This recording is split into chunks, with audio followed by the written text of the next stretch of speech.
Praise lord. దేవుని నామాన్ని బట్టి మీ అందరికీ నా వందనాలు చెల్లించుకుంటూ ఈ దినాన అంశాన్ని మనం చూసుకున్నట్లయితే, నేను నా ఇష్టానుసారముగా నడవను. నేను నా ఇష్టానుసారంగా నడవను. కీర్తనలు 43:3 4 వచనాన్ని చూసుకున్నట్లయితే, నీ వెలుగును నీ సత్యమును బయలుదేర చేయము. నీ వెలుగు నీ సత్యమును నాకు బయలుదేర చేయము. అవి నాకు త్రోవ చూపును. అవి నీ పరిశుద్ధ పర్వతమునకును నీ నివాస స్థలమునకును నన్ను తోడుకొని వచ్చును. నీ నివాస స్థలమునకును నన్ను తోడుకొని వచ్చును. అప్పుడు నేను దేవుని బలిపీఠమునొద్దకును నాకు ఆనందముతో సంతోషములు కలుగజేయు దేవుని యొద్దకు నేను చేరుదును. అప్పుడు నాకు ఆనందము సంతోషము కలుగును. నేను దేవుని యొద్దకు చేరుతాను. కనుక దేవా, నా దేవా, నేను సితారా వాయించుచు నీకు కృతజ్ఞతాస్తుతులు చెల్లించగలను. అందు నిమిత్తము నేను నీకు కృతజ్ఞతాస్తుతులు చెల్లిస్తాను అని దేవుడు మాట్లాడుతూ ఉంటున్నాడు. కనుక ప్రతి విషయంలోనూ సమస్తము మంచి మేలులు ఆయన యొద్ద నుండి మనము పొందుకుంటూ ఉంటున్నాం. సమస్తమైన మేలు దేవుని యొద్ద నుండి వచ్చును. కనుక ఒక వ్యక్తి సరైన మార్గంలో నడవాలన్నప్పుడు ఆ వ్యక్తి ఆయన వెలుగులో నడవాలి. ఆ వ్యక్తి ఆయన సత్యములో నడవాలి. ఆ వ్యక్తి ఆ యొక్క జ్ఞానములో నడచాలి. అప్పుడే నువ్వు దేవునితో నడవగలవు. నేను సత్యములో నడిచినప్పుడు, ఒకవేళ నేను సత్యములో నడిచినప్పుడు నా ఇష్టానుసారముగా నడవను. అంతా దేవుని యొక్క నడిపింపు ద్వారానే నేను నడవగలుగుతా. కానీ నా ఇష్టానుసారంగా ఏది కూడా చేయను. నా ఇష్టానుసారంగా నేను నడవను అని మాట్లాడుతూ ఉంటున్నాడు. ఎందుకంటే అలా నడిచేందుకు సత్యము నన్ను అనుమతించదు.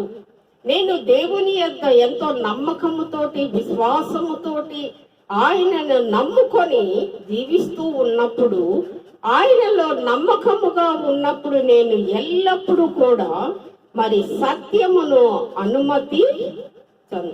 అంటే అలా నడిచేందుకు, అంటే దూరముగా ఆయనకు నడిచేందుకు, నా ఇష్టానుసారంగా నడిచేందుకు నేను సత్యము నన్ను నడిపించు. నా ఇష్టానుసారంగా నేను నడవను. సత్యము నన్ను మంచిలోకి నడిపిస్తూ ఉంటున్నది. కానీ ఆయనకు నేను వ్యతిరేకముగా ఏదియూ చేయను. నేను అది స్వీకరించినప్పుడు అది నన్ను తప్పు చేయనీయదు. నేను ఒకవేళ సత్యంలో నడుస్తూ ఉన్నప్పుడు నన్ను తప్పుగా స్వీకరించదు, నన్ను తప్పును స్వీకరించదు. ఎప్పుడు నేను సత్యముతోనే జీవిస్తాం అని మాట్లాడుతూ ఉంటున్నాడు. కనుక అది నన్ను తడబడనీయదు. ఆ సత్యం అనేటువంటిది తడబడనీయదు. అది నన్ను త్రొట్టిల్లనీయదు. నువ్వు ఆయనలో విశ్వాసంగా ఉన్నప్పుడు, ధైర్యముగా ఉన్నప్పుడు తడబడనీయక, త్రొట్టిల్లనీయక అది నన్ను నేరుగా దేవుని పరిశుద్ధ పర్వతమునకు, దేవుని నివాస స్థలమునకు నడిపించును. నేను ధైర్యముగా ఉన్నప్పుడు, నేను త్రొట్టిల్లకుండా ఉన్నప్పుడు, నేను నమ్మకముగా ఉన్నప్పుడు, ఆయనలో నేను నడిచినప్పుడు ఆయన నన్ను నేరుగా ఆయన యొద్దకు, ఆయన స్థలానికి నన్ను నడిపిస్తూ ఉంటాడు. కనుక ఆయన చిత్తము నా ఇష్టము కంటే శ్రేష్టమైనది. ఆయన చిత్తము ఎంతో నా ఇష్టము కంటే శ్రేష్టమైనది. నిజమే, మనం ఎన్నో తలంచుతూ ఉంటాం. మనకి ఏదో జరగాలని ఆశిస్తూ ఉంటాం. అది మన చిత్తానుసారంగా జరగదు, కానీ దేవుని చిత్తానుసారంగా జరుగుతూ ఉంటున్నాయి. దేవుని చిత్తానుసారంగా అవి మనకు మంచి మేలులను చేసేవిగా ఉంటాయి. మొదట నువ్వు నమ్ముము కనుక సమస్తము నేను మంచి మార్గంలో నడిపిస్తానంటూ ఉంటున్నాడు. నా తలంపులు నీ తలంపుల వంటివి కావు, నా ఆలోచన నీ ఆలోచన వంటివి కావు. కనుక ప్రతిదీ ఆయన ద్వారానే మనము నడిచేవారిగా ఉంటున్నాం. ఎపిసిలకు రాసిన పత్రిక 1:3 చూసినట్లయితే మన ప్రభువైన యేసుక్రీస్తు తండ్రియగు దేవుడు స్తుతింపబడను గాక.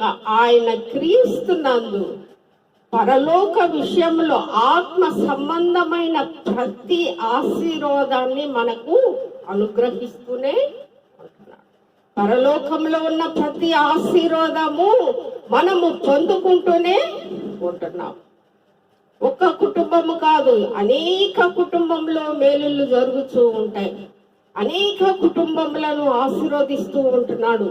అనేక కుటుంబంలోని వ్యవస్థలు బాగోగులు చూస్తూ ఉంటున్నాడు. ఏ కుటుంబంలో ఏది అవసరమో తీరుస్తూ ఉంటున్నాడు. నిన్ను ఆ రాజ్యానికి పంపుటకు నిన్ను ఒక మలుస్తూ ఉంటున్నాడు. కానీ మనము ఆయన మాట వినక దూరము కాకూడదు. ఒక విశ్వాసి దేవుని సత్యంలో నడిచిన తర్వాత ఆయనను విడిచి ప్రక్కకు నడవకూడదు. దేవుని నివాస స్థలము వద్దకు నడిపించబడతావు. నువ్వు సత్యంలోనే జీవించు, ఆయన నివాసంలో నిన్ను నడిపించే దేవుడై ఉంటున్నాడు. కనుక అక్కడ దేవుని ప్రియ కుమారుడు సావాసము ఆనందిస్తూ ఉంటాం. ఆయన సావాసంలో మనం ఆనందిస్తూ ఉంటాం. అక్కడ చీకటి ఉండదు, దేవుడే వెలుగై ఉంటాడు. కనుక ప్రతి విషయంలోనూ మనము సత్యములో నడిచేవారిగా ఉంటాం. నువ్వు సత్యంలో నడిచిన ఎడల మరలా నువ్వు ప్రక్కకి వెళ్ళిపోవు. కనుక ప్రతి విషయంలో మనం చూస్తూనే ఉంటున్నాం. 1 పేతురు 2:15 చూసినట్లయితే ఏలయనగా మీరిట్లు యుక్త ప్రవక్తన గలవారై అజ్ఞానముగా మాటలాడు మూర్ఖుల నోరు మూయుట దేవుని చిత్తము. అజ్ఞానముతో మాటలాడు మూర్ఖుల నోరు మూయుట దేవుని చిత్తమై ఉంటున్నది. కనుక ప్రతిదీ కూడా ఆయన చూస్తూ ఉంటున్నాడు. స్వతంత్రమై ఉండియు దుష్టత్వమును కప్పి పెట్టుకొని నువ్వు స్వతంత్రంగా ఈ లోకంలో ఉంటూ నీ దుష్టత్వము దురాలోచనలు నువ్వు కప్పి పెట్టుకొనుచు మరి మీ స్వతంత్రమును వినియోగపరచక మీరు ఈ లోకంలో మీ స్వతంత్రమును వినియోగపరచక దేవుని దాసులమని లోబడి ఉండుడి. దేవుని దాసులమని లోబడి ఉండుడి. మీకు స్వతంత్రం ఇచ్చినాను అని మీరు రెచ్చిపోకుడి. అనేక విషయాలలో ఏది తప్పు ఏది సరైనది దానిని ఎంచుకొని జీవించుడు. ఇష్టానుసారమైనటువంటి జీవితము మనము జీవించకూడదని దేవుడు హెచ్చరిస్తూ ఉంటున్నాడు. కనుకనే మీ ఇష్టానుసారముగా మీ స్వతంత్రముగా వినియోగపరచుకుడి. దేవుని దాసులముగా ఉండుడి. దాసులమే మనము దేవునికి. కనుక మనదంటూ ఏది కూడా ఈ లోకములో లేదు. అప్పుడు మనము ఆనంద గీతములతో సంగీత వాయిద్యములతోనూ దేవుని స్తుతించుచు దేవా నా దేవా అంటూ దేవుని వద్దకు వెళ్ళుదురు. మీరు అప్పుడు స్తుతిస్తూ దేవుని వద్దకు వెళ్ళుదురు. మీరు లోబడినచో తప్పక దేవుని సంతోష పెట్టేవారిగా ఉంటారు. ఆనంద గీతములతో సంతోషముతో మరి స్తుతిస్తూ మరి ఆయన వద్దకు వెళ్ళుదురు. మరి ఆయన అంటే ఎవరు? దేవుడై అంటున్నాడు. మన స్తుతి ఆరాధనలకు అర్హుడైన యేసే దేవుడు. మన స్తుతి ఆరాధనలకు అర్హుడు యేసే ఉంటున్నాడు. కనుక దేవుడు మన ప్రియమైన కుమారుడును ఆయన యందు తన్ను తాను ఈ లోకానికి బయలుపరుచుకున్నాడు. ఆయన తన్ను తాను బయలుపరుచుకుని ఉంటున్నాడు. కనుక మనకి ఇంత స్వేచ్ఛను ఈ లోకంలో ఇచ్చి, మీరు నమ్ముడి, సువార్తను ప్రకటించుడి అని ఆయన వాక్యములో రాయబడిన రీతిగా మీరు సువార్తను ప్రకటించినప్పుడు మీకు అనేకమైన ఆశీర్వాదములు, మేలులు ఇస్తానంటున్నాడు. కనుక తన్ను తాను లోకానికి బయలుపరుచుకున్నాడు. కనుక యెహోవాను స్తుతించుడి, యెహోవాను స్తుతించుడి, మన దేవునికి స్తోత్ర గానము చేయుట మంచిది. మన దేవునికి స్తోత్రము గానము చేయుట ఎంతో మంచిది.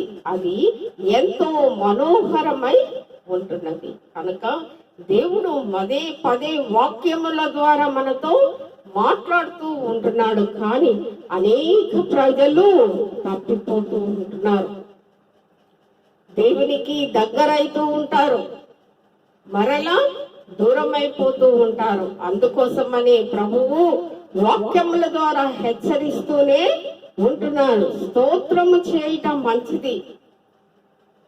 కృతజ్ఞతాస్తుతులతో యెహోవాను కీర్తించుడి. మనకు మేలులు చేసినటువంటి దేవుడై ఉంటున్నాడు. ప్రతి విషయంలోనూ, ప్రతి ఆపదలోనూ ఆయన ఆదుకున్నటువంటి దేవుడై ఉంటున్నాడు. ఈ రోజు మనము ఏ స్థితిలో ఉంటున్నాము, ఏ స్థితిలో నడుస్తూ ఉంటున్నాం అనేది మనము గుర్తెరిగే వారిగా ఉండాలి. నువ్వు మంచి స్థితిలో ఉన్నావంటే దేవుని ఆశీర్వాదములతో నువ్వు జీవిస్తూ ఉంటున్నావు. కనుక దేవునికి కృతజ్ఞతాస్తుతులు చెల్లించుడి. ప్రతిదీ ఆయననే చూసుకుంటూ ఉంటున్నాడు. కానీ ఏ మానవుడు కూడా నీ బరువు బాధ్యత మోయుడు. దేవుడు అంటున్నాడు, నీ యొక్క భారము, బరువు, బాధ్యత, నీ కాడి నా మీదికి ఎత్తు, నీ భారము నేను మోస్తానని దేవుడు అంటూ ఉంటున్నాడు. కానీ ప్రత్యేక విషయములలో దేవుడు మాట్లాడుతూ ఉంటాడు.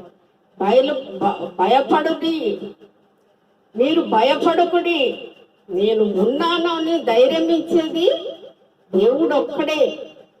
మానవుడు ఆ నిమిషము చెప్పేవాడే, కానీ మరి నీ జీవితాంతము నిన్ను పోషించి నిన్ను సంరక్షించేది దేవుడు ఒక్కడై ఉంటున్నాడు. ప్రతి సమస్యలో ఆయన ఆదుకునే దేవుడై ఉంటున్నాడు. కనుక దేవదూతలు అందరూ సింహాసనమును చుట్టూను, మరి పెద్దల చుట్టూను, 4 జీవుల చుట్టూను నిలువబడి ఉండిరి. ఆకాశమున ఆయనను స్తుతించుచు, ఆరాధించుచు, మహిమపరచుచు దేవదూతలు ఆయన చుట్టూ ఉంటారు. కనుక వారు సింహాసనము ఎదుట సాష్టాంగ నమస్కారము చేయదు.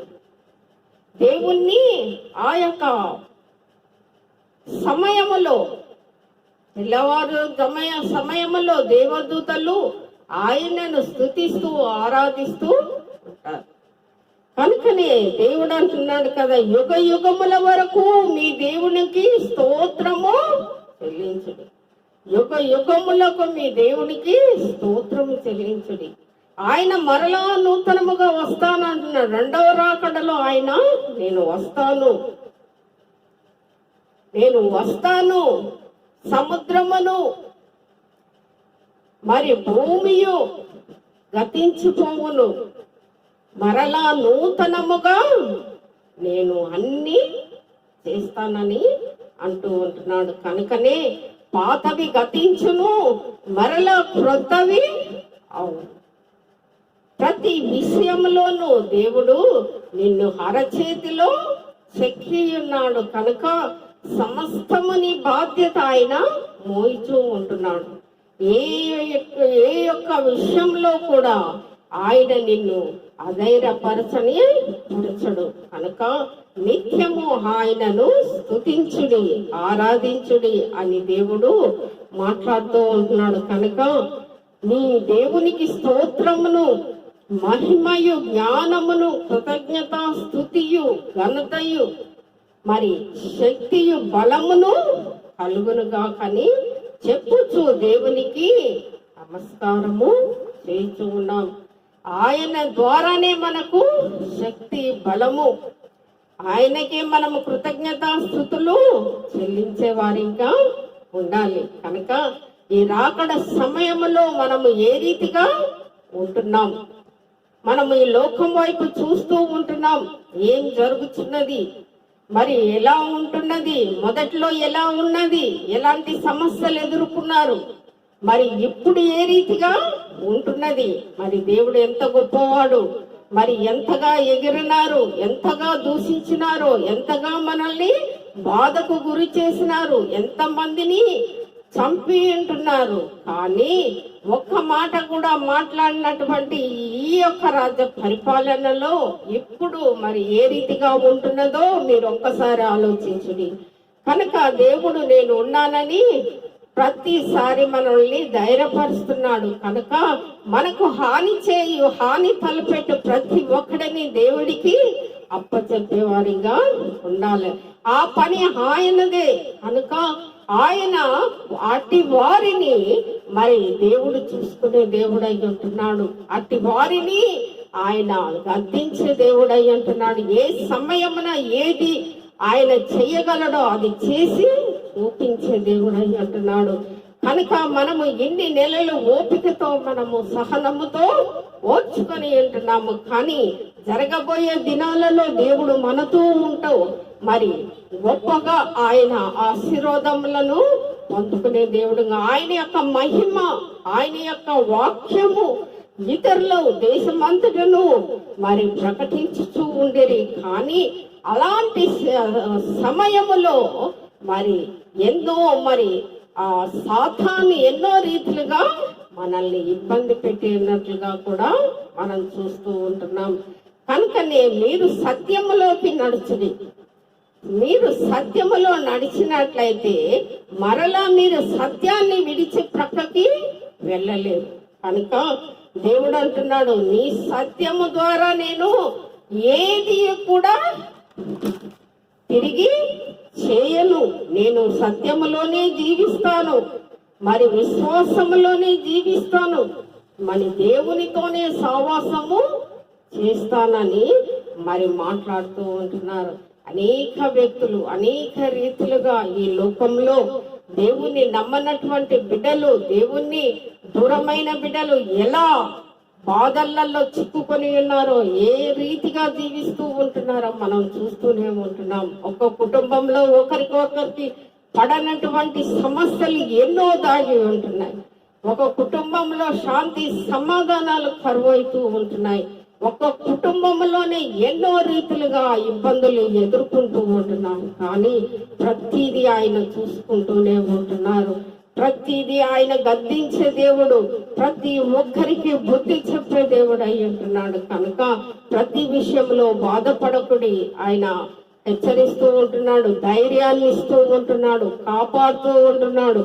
కనుకనే ఆయన అంటున్నాడు, నా ఇష్టానుసారముగా నేను నడవను. ఎవరి ఇష్టానుసారంగా వాళ్ళు నడిచినట్లయితే వారి వారి సమస్యలు వారు మోసుకుంటూ ఉంటారు, వారి వారి బాధలు వారు మోసుకొనుతూ ఉంటారు. కనుకనే మీరు ఇష్టానుసారము, దేవుని ఇష్టానుసారంగా నడుచుడి. ప్రతి విషయంలోనూ, ప్రతి పనిలోనూ, ప్రతి మార్గంలోనూ ఆయన ఇష్టానుసారంగా నడిచినట్లయితే ప్రభు నిన్ను దీవించే దేవుడై ఉంటున్నాడు, ఆశీర్వదించే దేవుడై ఉంటున్నాడు, మెండుగా నిన్ను బలపరిచే దేవుడై ఉంటున్నాడు. కనుక ప్రతి విషయంలోనూ మీరు దేవుని మర్చిపోక అనేక విషయంలో ఆయనతో మనము ఉంటూ మన సమస్యలు, బాధలు, మరి కష్టములు ఆయనతో చెప్పుకొనుచు మరి ఆయన తప్పక తీర్చే దేవుడు అయి ఉంటున్నాడు, సమాధానం ఇచ్చే దేవుడు అయి ఉంటున్నాడు. ఈ లోకాన్ని నమ్మకుడి, లోక ప్రజలు ఎంతో మోసపరిచే వారిగా ఉంటున్నారు. మోసముతో నిన్ను ఎన్నో రీతులుగా నడిపించే వారిగా ఉంటున్నారు. కనుక నువ్వు ప్రజలను నమ్ముట కంటే మరి యెహోవా దేవుని నమ్ముట ఎంతో మేలై ఉంటున్నది. కనుక ప్రతి విషయంలోనూ మరి ముందంజగా మనము ముందుకు సాగిపోయే వారిగా ఉన్నట్లయితే దేవుడు మీ కుటుంబాలను మిమ్ములను అత్యధికముగా దేవుడు ఆశీర్వదించే దేవుడు అయి ఉంటున్నాడు. అలాంటి కృప దేవుడు మనకి దయచేయునుగాక. ఆమేన్. ప్రార్థించుకుందాం. పరిశుద్ధుడా పరిశుద్ధుడా మా పరలోకపు తండ్రి, నీ పాదములకు వందనములు, స్తోత్రములు దేవా. ప్రతి విషయంలోనూ ప్రతి పనిలోనూ మీరు తోడుగా ఉంటూ మమ్మల్ని నడిపిస్తూ బలపరుస్తూ ఆత్మీయంగా ప్రభువ ఎదుగుదలకు నా ప్రభువ నీ వాక్యము ద్వారా అనేక మాటలు మాకు ఇస్తూ నా ప్రభువ నాయన ఇంతవరకు మేము ఎన్నో సమస్యలు ఇబ్బందులతో బాధపడుతూ ఉంటున్నప్పటికీ నా ప్రభువ మీరు నిలబెట్టి నా ప్రభువ ప్రతి విషయంలోనూ నాయన నీ బిడ్డలను కాపాడుతూ నా ప్రభువ ప్రతి కుటుంబాన్ని ప్రభువ నాయన ఎత్తి పట్టుకొని నడిపిస్తున్న దేవుడై అంటున్నావు. కనుక ప్రభువ నాయన మా నరులను నమ్ముట కంటే యెహోవాను నమ్ముట ఎంతో ఉత్తమము. కనుక నా ప్రభువ రానున్న దినాలలో ప్రభువ ప్రతి విషయంలోనూ మీరు తోడై ఉండండి ప్రభువ. మరి నీ సువార్త ప్రకటనకు ప్రభువ ఆటంకము కలగకుండా నా ప్రభువ ఏది ఏ యొక్క పార్టీ మంచిగా నడిపిస్తుందో దానిని మీరు వెలిపించి నా ప్రభువ మీ యొక్క క్రైస్తవ సంఘాలను, క్రైస్తవ గుడులను ప్రతి ఒక్కటి కూడా నా ప్రభువ నీ ఆధీనములను భద్రపరిచే దేవుడివి. కనుక సాతాను మూకలను ప్రభువ నలగగొట్టి నా ప్రభువ అటు వారిని దూరపరచమని ప్రార్థిస్తూ ఉంటున్నాను. నీ మందిరాలను, నీ బిడ్డలను నా ప్రభువ కాపాడుకోమని, నీ స్వార్థను ఇతరులకు అందులాగా నీ యొక్క సేవకులను బలపరచమని మా ప్రభు మా రక్షకుడైన యేసుక్రీస్తు నామమున పెట్టి అడిగి వేడుకొనుచున్నాం తండ్రి. ఆమేన్. విన్నటువంటి వాక్యము ఇతరులకు షేర్ చేయండి, సబ్స్క్రైబ్ చేసుకోమని మరొకసారి మీ అందరి గురించి ప్రార్థిస్తూ ఉంటాను. ఆమేన్.